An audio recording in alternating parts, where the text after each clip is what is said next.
Hello everyone. तो इस video में हम लोग बेसिकली बात कर रहे हैं किस तरह से हम केमिस्ट्री में आउट ऑफ 40 टू 45 स्कोर कर सकते हैं इन WBJE 2025। देखो, इस वीडियो में मैं तुम्हें लिस्ट ऑफ चैप्टर नहीं बताऊंगा। ये नहीं कि ऑर्गेनिक के हमें ये चैप्टर करने, फिजिकल के ये चैप्टर करने, इनऑर्गेनिक के ये चैप्टर नहीं। इस वीडियो में मैं बेसिकली तुम्हें हर एक यूनिट के लिए स्ट्रैटेजी बताऊंगा किस तरह से हम ऑर्गेनिक केमिस्ट्री को पढ़ें जिससे कि हम उनमें एक अच्छा स्कोर अचीव कर सकते हैं। उसी तरह से इनऑर्गेनिक केमिस्ट्री किस तरह से पढ़ना है और किस तरह से फिजिकल केमिस्ट्री पढ़ना है। साथ ही साथ मैं तुम्हें यह भी बता रहा हूँ कि कौन से टीचर को हमें फॉलो करना है फॉर पर्टिकुलर यूनिट। और ऑर्गेनिक के कौन से टीचर से हमें लेक्चर करने हैं, फिजिकल के कौन से टीचर से हमें लेक्चर करने हैं और इनऑर्गेनिक के कौन से टीचर से हमें लेक्चर करना है। ये सब कुछ मैं तुम्हें डिटेल्ड वे में बता रहा हूँ। और बहुतों को लगेगा कि भैया आउट ऑफ 40 टू 45 स्कोर करना केमिस्ट्री में बहुत डिफिकल्ट है। तो देखो, WBJE का जो पेपर होता है और पर्टिकुलरली केमिस्ट्री का जो पेपर रहता है वो बहुत ही ईजी रहता है। अगर तुम अच्छे से पढ़ के जाओगे, एक बार भी सारे लेक्चर को अगर अच्छे से देख के जाते हो और साथ ही साथ PYQ को कर लेते हो तो तुम्हारा डेफिनेट है कि इजिली 40 टू 45 प्लस तुम स्कोर कर सकते हो। तो ये नहीं सोचना है कि कैसे 45 आएगा, अब हवाबाजी करोगे किस तरह से 40 टू 45 आएगा, ऐसा नहीं है। ये हवाबाजी वाली बातें नहीं है। प्रैक्टिकली मैं तुम्हें बताऊंगा और तुम जब ये फॉलो करोगे तो तुम देखना कि तुम खुद जो मॉक टेस्ट जब बैठोगे तो तुम्हारा इजिली केमिस्ट्री में 40 टू 45 का राउंड आ रहा होगा। तो इसी के लिए इस वीडियो में जो तुम्हें बातें बताई जा रही है उनको हमें ध्यान से फॉलो करना है without having a single doubt. ये नहीं कि भैया आपने तो बोल दिया, ऐसा थोड़ी पॉसिबल होता है, ऐसा नहीं होता है, ऐसा कैसे कर सकते हैं। बट मैं तुम्हें बता रहा हूं, जो मैं बोलूंगा, जितना मैं बोलूंगा और जहां से मैं बोलूंगा बस उतना ही करना है। वह करके देखो, डेफिनेट है कि तुम इजिली 40 टू 45 स्कोर कर रहे होगे केमिस्ट्री वाले सेक्शन में। तो इस वीडियो में मैं तुम्हें डिटेल वे में बता रहा हूँ। तो आइए चलिए इस वीडियो को स्टार्ट करते हैं। और जो बच्चे WBJE 2025 के लिए डेडिकेटेड प्रिपरेशन करना चाहते हैं और जिनको पर्सनल गाइडेंस की नीड है, जैसे बहुत बच्चे होते हैं कि वो कोचिंग के साथ नहीं पढ़ पाते हैं। कोचिंग में जो उन्हें पढ़ाया जाता है वहां पे उन्हें तो समझ में आता है, बट उन्हें घर आके ये नहीं समझ में आता किस तरह से पढ़ें, क्या स्ट्रैटेजी फॉलो करनी चाहिए, क्या हमारा स्ट्रेंथ है, क्या हमारा वीकनेस है। वो बहुत बच्चों को नहीं समझ में आता है, जिनके वजह से होता क्या कि एक अच्छे कोचिंग में जाके भी उनका रिजल्ट नहीं आ पाता है। इसी के लिए अगर तुम पर्सनल गाइडेंस चाहते हो तो तुम मेरे मेंटरशिप प्रोग्राम में इनरोल कर सकते हो। मेंटरशिप से रिलेटेड किसी भी टाइप की इंफॉर्मेशन लेने के लिए डिस्क्रिप्शन में कॉन्टैक्ट नंबर दिया हुआ है, वहां पे जाके तुम कंसल्ट कर सकते हो। और मेरे साइड से कभी भी ये बाइंडिंग नहीं है कि तुम्हारा इसी मेंटरशिप प्रोग्राम में ज्वाइन करने से सिलेक्शन होगा।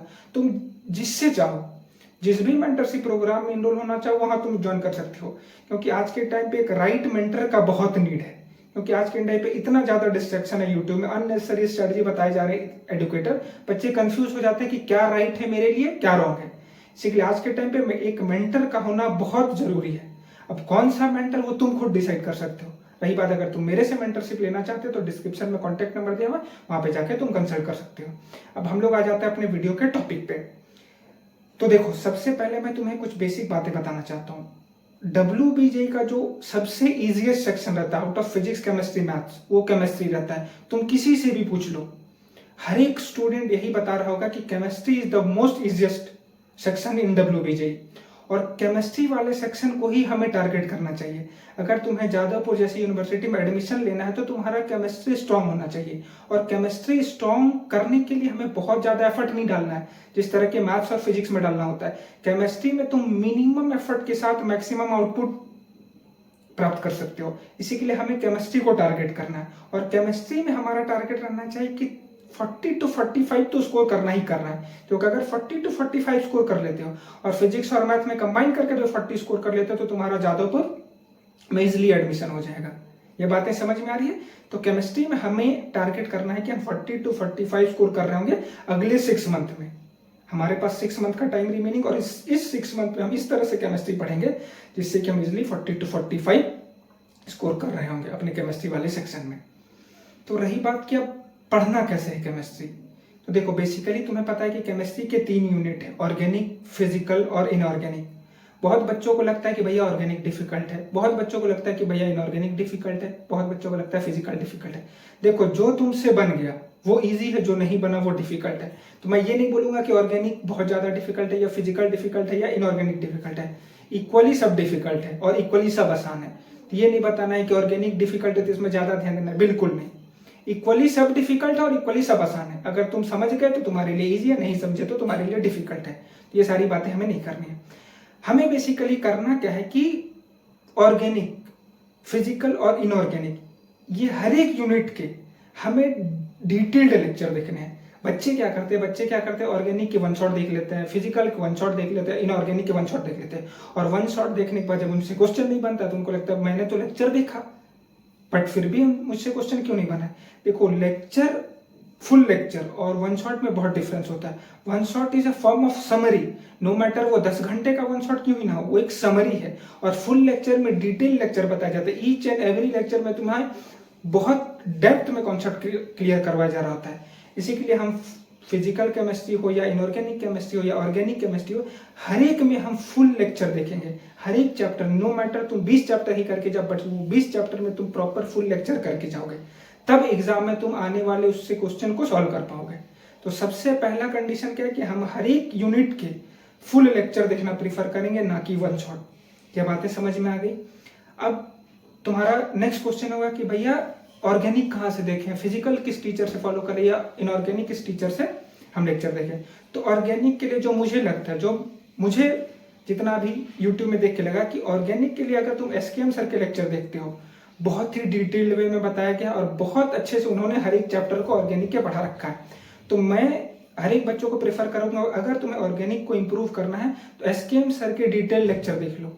एक बार एसकेएम सर के तुम लेक्चर देख लेते हो और अपनी जो डब्ल्यूबीजे की पीवाईक्यू कर लेते हो तो तुम्हारा ऑर्गेनिक बहुत अच्छा हो जाएगा। तो मेरे रिकमेंडेशन यही रहेगा कि तुम एसकेएम सर के लेक्चर देखो फॉर ऑर्गेनिक केमिस्ट्री। अब इनऑर्गेनिक केमिस्ट्री के लेक्चर हम कहाँ देखें, तो इनऑर्गेनिक केमिस्ट्री के लिए जो एट करंट बेस्ट टीचर है वो विजय सर है, उनके तुम लेक्चर देख सकते हो, उनके बहुत अच्छे रहते हैं, बहुत डेप्थ में उनका एक्सप्लेनेशन रहता है इनऑर्गेनिक केमिस्ट्री के लिए, तो उनके तुम इनऑर्गेनिक केमिस्ट्री के लेक्चर देख सकते हो। और ऑर्गेनिक और फिजिकल केमिस्ट्री के तुम किसी भी टीचर के लेक्चर देखो।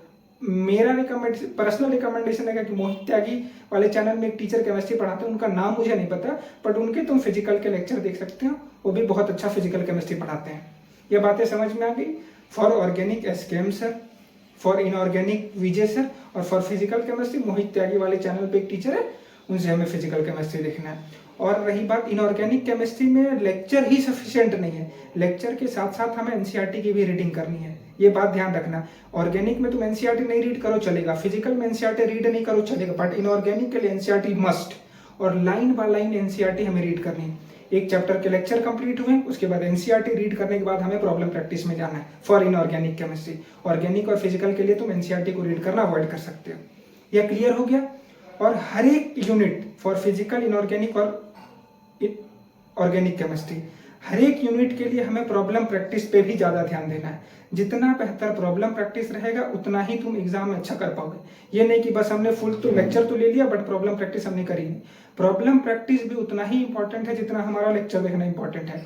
तो अगर लेक्चर देखने के बाद अच्छा खासा प्रॉब्लम प्रैक्टिस करते हो, हर एक चैप्टर से अगर 50 क्वेश्चन का राउंड कर लेते हो, तो तुम्हारा उस यूनिट में उस पर्टिकुलर चैप्टर का बहुत स्ट्रॉन्ग कॉन्सेप्ट बिल्डअप हो जाएगा, और वह होने के बाद तुम एग्जाम में डिफिनेट है कि अच्छा कर रहे हो। इसीलिए फॉर एवरी चैप्टर मिनिमम 50 सवाल तो हमें करने ही करने हैं। मॉड्यूल प्लस पीवाईक्यू कंबाइन करके 50 क्वेश्चंस हमें करना है। वह करने से हमारा हर एक चैप्टर बहुत स्ट्रांग हो जाएगा, और फिर जो तुम्हारा टारगेट है आउट ऑफ 50 40 टू 45 स्कोर करना, वो इजिली तुम स्कोर कर सकते हो। ये बातें समझ में आ गई। तो लेक्चर मैंने बता दिया किनके देखने हैं, और इनऑर्गेनिक में हमें एनसीईआरटी रीड करनी है, प्रॉब्लम प्रैक्टिस हमें हर एक चैप्टर के लिए अराउंड 50 करनी है। और रही बात कि हम वन शॉट बिल्कुल नहीं देख रहे होंगे, प्रॉपर फुल लेक्चर देख रहे होंगे। ये बातें समझ में आ गई। तो ये सारे इंपॉर्टेंट पॉइंट्स थे। अगर इन पॉइंट्स को तुम फॉलो करके केमिस्ट्री को पढ़ते हो तो डेफिनेट है कि तुम इजीली 40 टू 45 स्कोर करोगे। मैं बार बार बोल रहा हूँ कि इसमें जितने भी मैंने तुम्हें लेक्चर रिकमेंड किए, जितने भी मैंने टीचर रिकमेंड किए, जो जो रिसोर्सेज मैंने रिकमेंड किए, बस उनको फॉलो करना है। और कोई भी अननेसेसरी रिसोर्सेज पे हमें रिलाई नहीं करना है।